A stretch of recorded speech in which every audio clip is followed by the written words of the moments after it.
I also want to acknowledge Nonge, especially the widows and the survivors of this brutal attack on our defenseless people, and acknowledge and thank you for being here. Sibonga kakhulu to have decided to be here. I want to start by thanking the municipality for taking this route that they've taken. 34 years later, we have not forgotten. 34 years later, we still remember. And more 34 years to come, will not forget the sacrifices that made it possible for us to have the freedom that we have. I also want to acknowledge those that are giving support. I've heard the lawyers, I've heard some people that are giving support. We want to thank them for this because it's very important. Executive Mayor, you might not be aware, I'm a product of Self-Defense Unit. I was a commander of Self-Defense Unit, and I'm proud that I led within the Defense Unit.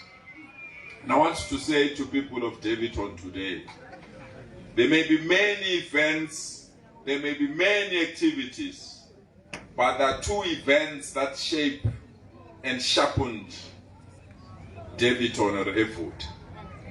It was the assassination of Comrade Pelisa Nkunjana, as well as the killing and the massacre that is today is called the Daveyton Massacre.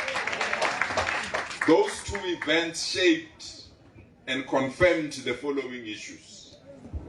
The first one, that indeed Daveyton was the battlefield for our freedom, and Daveyton didn't come of cowards. Daveyton came out of bravery, and Daveyton produced. And I'm raising this issue, comrades, because to sell out now is not an option, and to sell out now must be stopped. We can't sell our revolution, we can't sell our soul, because there are people that died for us to be free today. We must not be afraid of people like AfriForum. We must not be afraid by organizations like Solidarity. We must not be afraid of the president of the US, Trump. We are brave, we are ready, we will confront whatever that we need to confront.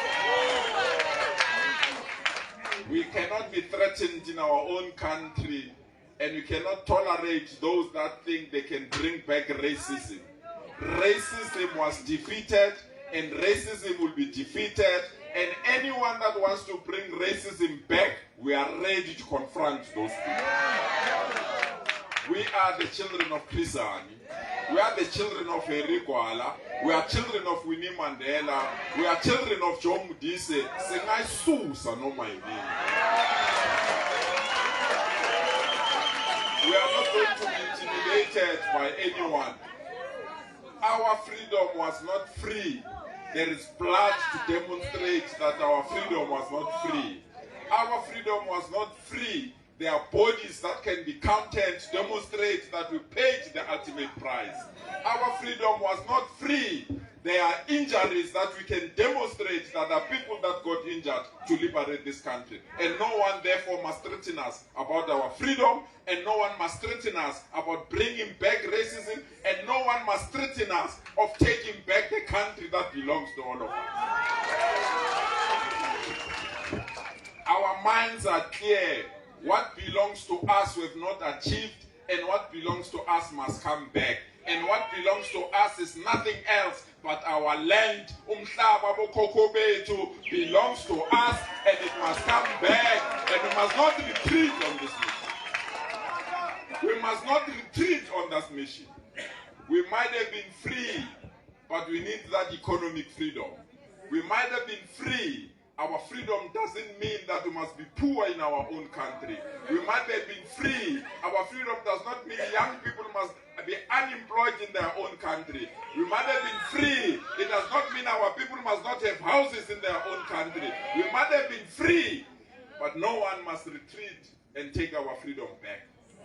I'm proud, comrades, on the leadership that I have the honor to lead as government, but also the African National Congress, that the first task when I was given to be the premier of this particular province, the first task was to identify self-defense units and retired military people. We've taken them to training. Today, they are wardens that are unemployed, and they can serve their own families.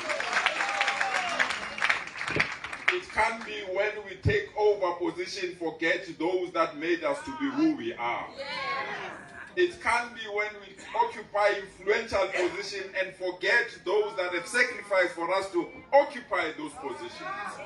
And therefore it hurts me, Comrade Executive Mayor, that abo mama bazela ngokusthoba bacele ukuthi ngakhohlwa abantwana babo. It's a mission, comrades. We must accept this thing, Chief Whip.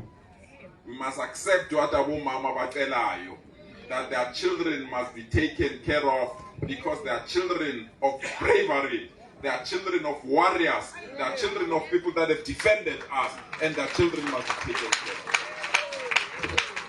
It must not be, comrades, it must not be when we need people to sacrifice, they sacrifice.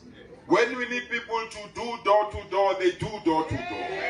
When we need people to go and assist and mobilize for our rallies, mobilize, they do that. But when there are opportunities, we forget those people and go and our mission is very clear. Those that sacrifice for our freedom must not be forgotten. And those that sacrifice with their ultimate love, they must be given love in return. And I'm proud and happy to hear somebody saying, we will take this matter forward so that we can deal with this matter. So people of Daveyton, you are not children of cowards. You are not children of sellouts. You are not children of people that are ready to betray us. You are true children of soldiers that fought for our freedom, and we must carry the flag forward, regardless whatever it means. There are people that think that the freedom that we have was free, and there are people that wants to convince our society that the freedom that we've waged was a meaningless freedom. It was not. And I want to emphasize that. It was not. And we are proud that last week we were here in Daveyton to demonstrate our freedom was not free, to demonstrate our commitment to continue with the